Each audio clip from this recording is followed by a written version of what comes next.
It has been 3 million years, and time has passed, and passed, and passed on Amber Island, until all that remained of Seri's sanity was staring at a whole bunch of our tiny little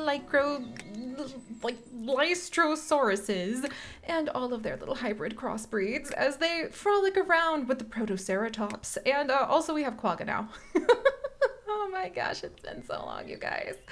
We have 841 research points. 841! And also we have a whole bunch of these guys, the Suchosauruses, I believe. Oh, that one's named Mister, and it's 2 days away from giving birth. Excellent. We also have a lot that has been added in. Yeah. A lot that has been added in since I last saw you guys. All simply, oh my gosh, this one's so cute. Pebbles! I totally forgot we made one of you. Oh, whoa, hang on there. Mango is actually really cool too. I think it's the Rebeccasaurus and this like Piscocartius. Let's see, we're gonna call these ones our little pitas actually, because you know, if you scrambled a few of the letters out of their name, you could say pita, which is much easier than Piscicosaurus. Yes, pitas, in other words. Oh my god! Get out of the way, Pebbles! Merlin! I forgot we made Glyptodon Microraptors.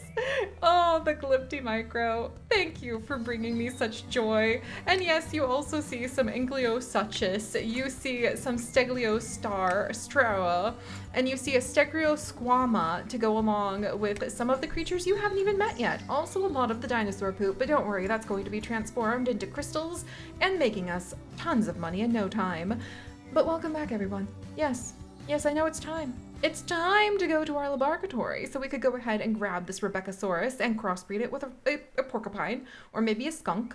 Like, the possibilities are nigh endless, but we're waiting on the very last dragon. Dragon? Did I say dragon? Oh my gosh, I meant dinosaur, but I'm like looking at everything, and it's been literally 2 to 3 days of just waiting, and waiting, and waiting. As the very, very, very last fossil is being dug up by the very, very, very last of my paleontology team. You would think I could speed this process up since we now easily have well over $9 million yet again. In fact, I would hesitate to say that at $9,999.99, let's see, wait, no, $999,000. Okay, $9,999,999.99. There we go. You think after having that kind of mouthful of money, we'd be able to go ahead and just throw more money at the problem. But science and digging up fossils will not be rushed, it seems. And so we have been sitting here waiting for this. Ooh, what could it be? Creature with tiny arms and a big head and a long tail, whose name begins with a T, Y, R, and it's a dinosaur? Huh, what could this be? I have no idea. We have been waiting for this thing to be dug up literally for 2 or 3 real life days. I have legitimately just been playing like this, staring at everything and keeping an eye on when the water gets low on one of the exhibits so that I can go ahead and make sure that we don't have everybody die, because I kind of walked away at one point and that happened, and I had to clone some of these guys like the Glyptodons to come back. Hi, Paris. Sorry about that. But yeah. Oh, you're so amazing! I forgot about my Stegotanes! Anything with a tansy happens to be just, it's just a fantastic hybrid. But moral of the story is, yeah, we're still working on getting, like, here, we'll grab the exhibit control. It was legitimately the very last thing to research, and look at that, we still have 743 points. The new animal management facility has been unveiled at the a new animal management facility has been unveiled by the management of the zoo. This structure allows the owners of the zoo to pick exactly which animals they want in each enclosure. Then the fresh-faced employees will ensure that the attraction is kept stocked and optimized as best they can. The management had this to say on the new development. This is fantastic. Constantly selecting pins and looking through tedious submenus to manage our animals has become very boring. The UI is overall pretty terrible for managing our zoo, and or at least that's what reviews say. We think it's mostly okay, but still, this is a welcome change. It enables us to drink a lot more coffee and AFK a bit more while we're at work. Yep, that's literally what I'm doing. I have a little tiny cup of coffee right next to me right now. That's so funny. But never fear, friends, because I have tried to make good use of this time. I have decorated a few new spots. I kind of made like a little jungle and entertained myself with like hiding some of the Triceratops, or the Toys R Us exhibits inside of like a jungle with some of the jungle bathrooms and a coconut that actually happens to be like, you know, the little coconut shop you could go to. Also, this poor woman is like queued up to go to the restroom. She's probably been there all day. Sorry about that. I ended up making like a whole, oh wow, okay, we kind of have a lot of, whoops. So we have the Irritors as well. They, with their absolutely amazing, beautiful blue fin and red bodies, have been added on in thanks to the research that our paleontologists have done. And I've been crossbreeding a few of them. As you can see, with the Irrelastor, let's see, Riley Strode. Riley Strode. Yes. Yes. AKA Riley. But I have been making some hybrids because I told myself, oh, no, I won't make hybrids without everybody. I'll be good and I'll wait so that we can see all of the new discoveries together. And then time kept passing, and more time kept passing, and more time kept passing, and you can't hold me back from science that long. I got too curious, and now pretty much every single one of our CRISPRs happens to be sitting on top of some sort of chaotic hybrid that might be science having gone completely off the rails. But the good news is that I have also gone ahead and updated my wonderful collection of genealogical research with all of our animals. You know, the giant spreadsheet that I'm keeping of all of the different mixes, just because I can. Many times last night, whilst I was still waiting for this Tyrannosaurus Rex to be, this mysterious creature whose name begins with T-R-Y or T-Y-R, whatever. I'm so bad at Hangman. But while I was waiting for this thing to be dug up, I went ahead and actually did a little bit of work on my giant Excel sheet. I did stare into space a few times, wondering if there was a point to this. And then I realized there's absolutely a point to this, because I tell you what, when you're just at like an empty CRISPR thing and trying to pick like what creature you want to crisscross applesauce crossbreed next, it's really hard to remember what you've already done, especially when it's like almost 1 a.m. and you're laying there waiting for your husband to finish playing Baldur's Gate so you can go to bed. And you're just kind of prodding things going, what will happen if I mix these guys together? Oh, look at that. We got an ammo pistachio, aka an ammo taco. Oh my gosh, I love that. Ammo tacos! Yeah, so I had fun. In the end, the reason I'm keeping this is just because it's fun for me, and it also actually legitimately does make it easier for me to remember what we haven't bred yet. I even went through and I like put in pictures for all of the dinosaurs and color-coded the dinosaur section of our crisscross applesauce list. And I even, until I got bored about like down here by the paras, was putting down the purebred strain. So you could see if you cross a pterodactyl with a pterodactyl, with a pterodactyl, then you, surprise, surprise, get a pterodactyl. However, if you go ahead and you crossbreed that pterodactyl with something else, you may actually find yourself suddenly looking at a whole different creature. In fact, I think I have the pterodactyl crisscrossed. If I can find, let's see, that would be pterodactyl head, right? Oh, and then I also went ahead and I went back through the whole section for our aquatic animals. I don't have pictures for them just yet, because I also think we only have like a couple of the aquatic animals. There we go, the barrel-eye pufferfish for the barrelerfish. Love to see it. Knotterfish, like look at this, the anglerfish. Do you guys remember the anglerfish? Because I don't, but we made that. And thanks to this wonderful collection of science, oh my gosh, I forgot about the moon horses. I need moon horses in my life. I need them, like right now. They're so cute.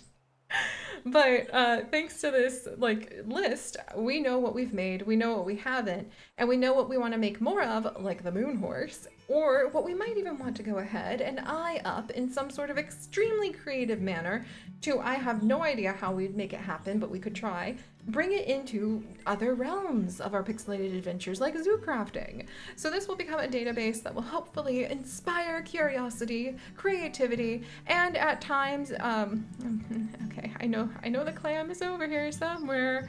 Oh, the moonale sharks! Oh my gosh, and the wood jellies. Okay, oh my gosh. But I know that my, let's see, giant clam, did I get a picture of it yet? Yep, there it is. The king lamb. Yes. We shall, with this list, inspire curiosity and occasionally terror, and just potentially get an ethics review board on our tails, but we'll have to wait and see. But yeah, I'm gonna probably end up going through and putting pictures for everything just because this is fun for me. And like I said, I might use it as a database for some of our other adventures and some of our other ideas and stories. But I color-coded everything so the terrestrial animals from the base game of Let's Build a Zoo are now in green, and then all of the aquatics, blue, imagine that, very original, and then all of the dinosaurs in a lovely shade of fossil brown, which I find quite appealing. And after I did that, I still had some time, even after I went through and I added in a whole bunch of the crossbreeds I made while I was waiting for you guys. I need to find my saber micro! Where did I put that thing? Oh my gosh, I think it's over with the saber tooths. You guys, it's so cute. Where'd it go? Did it? Oh no. It may have, is that a saber micro? Yes, it is. I think he died. It must have had like a Microraptor's lifespan. Oh no! Well, I wonder if I have anything. Oh, we do have some things in here. But basically, there we go. So I'll be able to keep track of some of these and share some of my big discoveries with you guys. But for the most part, we're going to be doing all of this together. I just kind of went through and I tried to stick to the animals that were like the most potentially boring, one might even say. But then I ended up having really interesting things start showing up, like, you know, here you guys probably couldn't see diddly squat. You know, so I thought, oh, it'll be fine, we're not gonna get anything too interesting. And then I end up with like pistaco tannies. I should have known anything with a tansy would be an amazing mix, but yeah, it is. Oh, all right. Well, how are we doing on our T-Rex dig? Oh, 91%. Wow, it's actually going faster now that I'm here with you guys. Maybe it goes faster towards the end.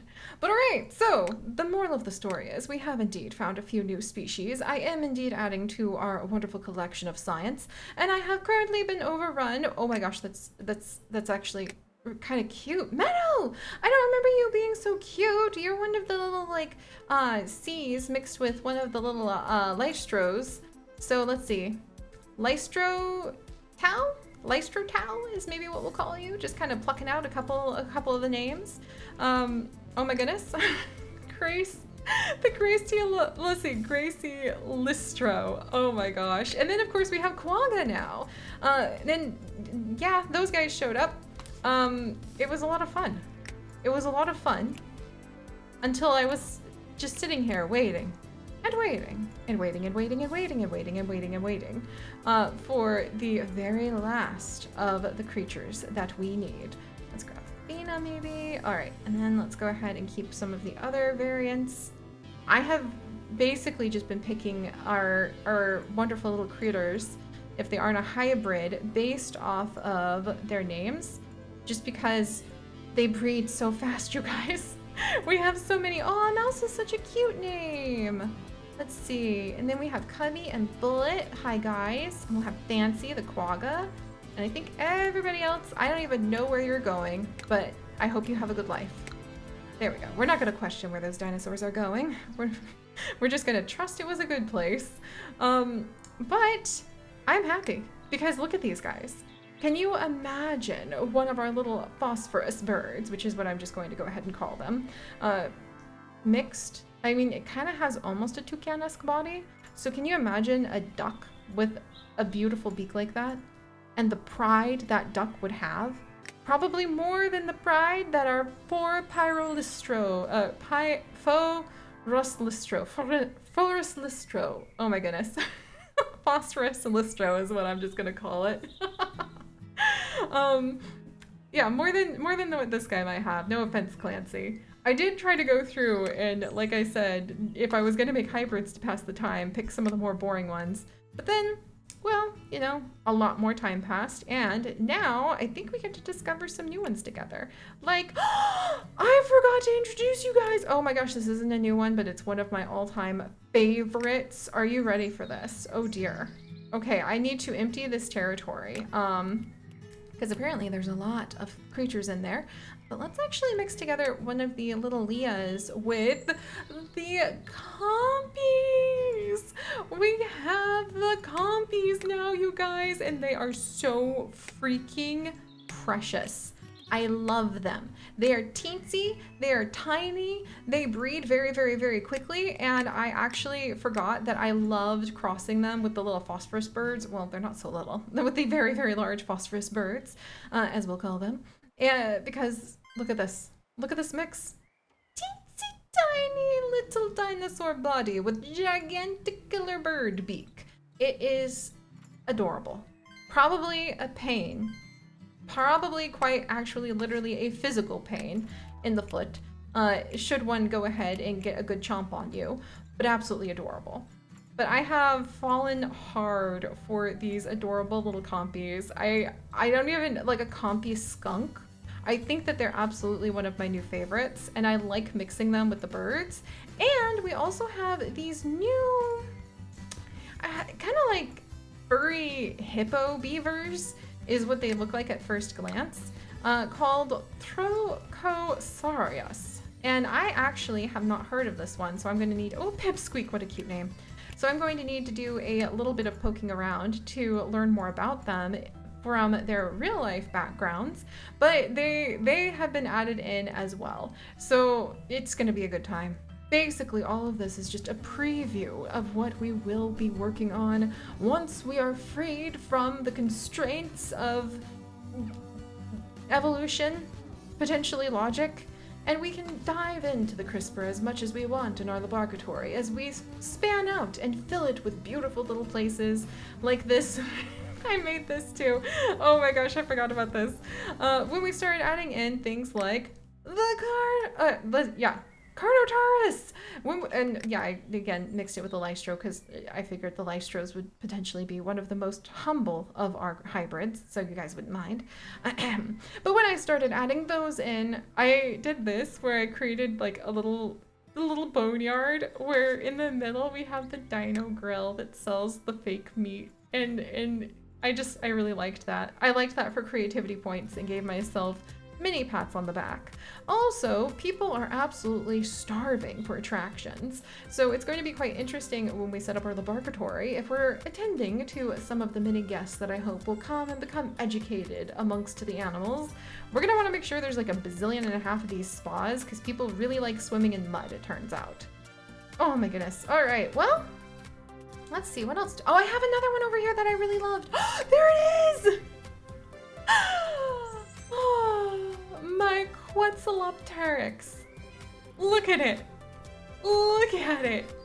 The Quetzalcoatlus is absolutely an amazing crossbreed with pretty much anything that you can get your hands on. So I highly recommend doing that, but because it happens to be one of the largest, in fact, thus far, the largest flying species that has ever lived, it does take a while to go ahead and crisscross applesauce in the CRISPRs. So just be aware, we probably need to make sure we have a few CRISPRs tucked to the edges of the laboratory that, as I've mentioned before, can work on long-term projects like, you know, mammoths, whales, elephants maybe? We'll have to figure out, oh, definitely the sauropods. Pretty much any of the sauropods and the mammoth take a very long time to go ahead and put into any kind of hybridization.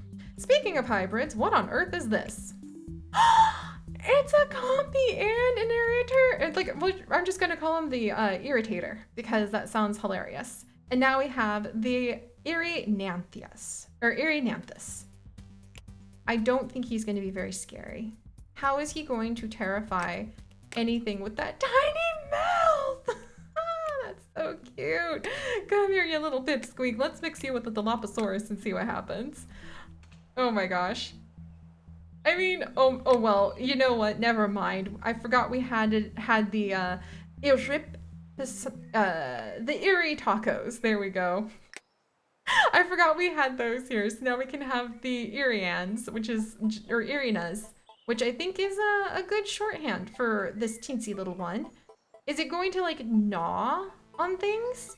What would you do if you had a gigantic body like that, but an extremely tiny head?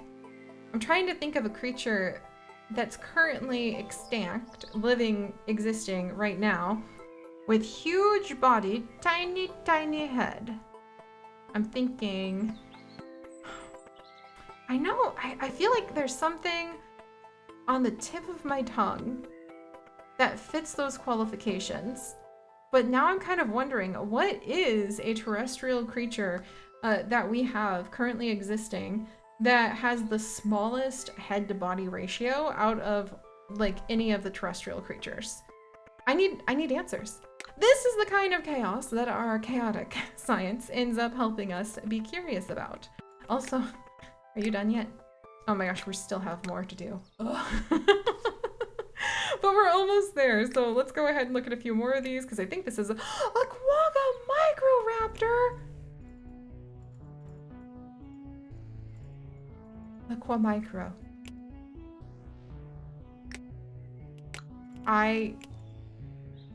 Do it again. Do it again.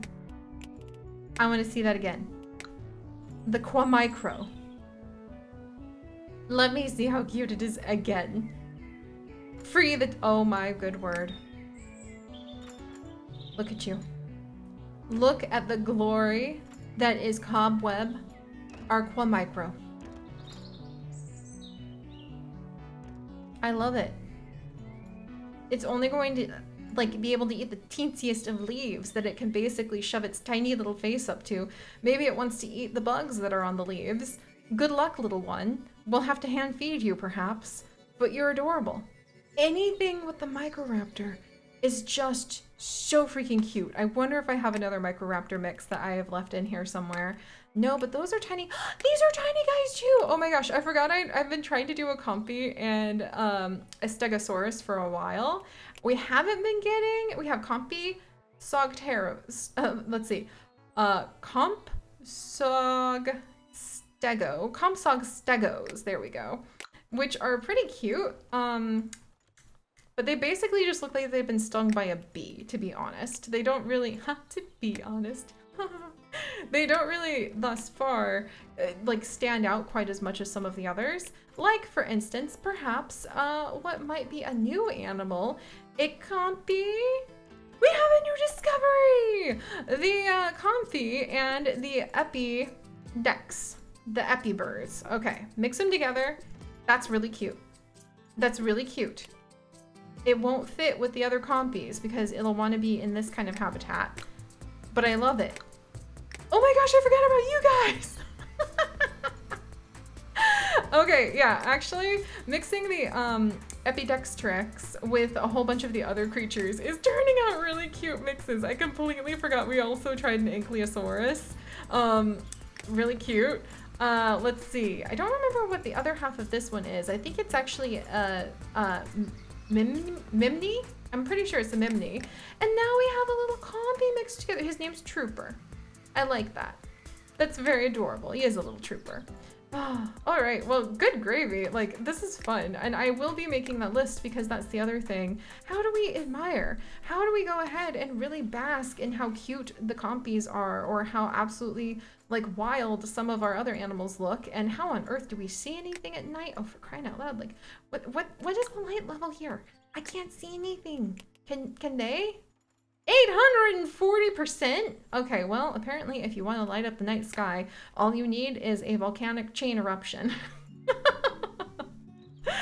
Oh, but that that is why I am also keeping this big old list, because it will help to be able to ooh and ah and remember how cute some of the animals are, so that maybe when we are in our laboratory area, we could try to do something fun like have Hall of Fame exhibits, because our animals will live for a very long time thanks to the nanobots we'll be installing in their systems. Oh dear. Hopefully. And you know, at least with the hybrids, we won't have to worry about them all breeding until we just cannot even keep up with them. Okay, and then we have a couple hybrids mixed in. There you go. Phew. Again, don't ask questions about where those dinosaurs are disappearing to. All right. The dino dig continues. The dino dig continues. And we will go absolutely chaotic, and we will dig through the broad assortment of various DNA mix mashes that I have gone ahead and begun. Let's see, what if we did a quagga and what about the ornies? Let's do a quagga and ornie. Oh man, quaggas take a long time too. Pah. But we'll go ahead and sort through the absolute chaos of all of the different dino hybrids. And also, I'm pretty sure I have some saber-tooth hybrids over here that are pretty cool. You know, like the like micro tooth, I think it was, that's gone. I need to make another one of those. It was so cute. And then we'll wait for the final fossil to be pulled out of the soils and offered up to me in a grand ceremony of science. But until next time, my friends, stay curious, and I'll see you then. Bye-bye.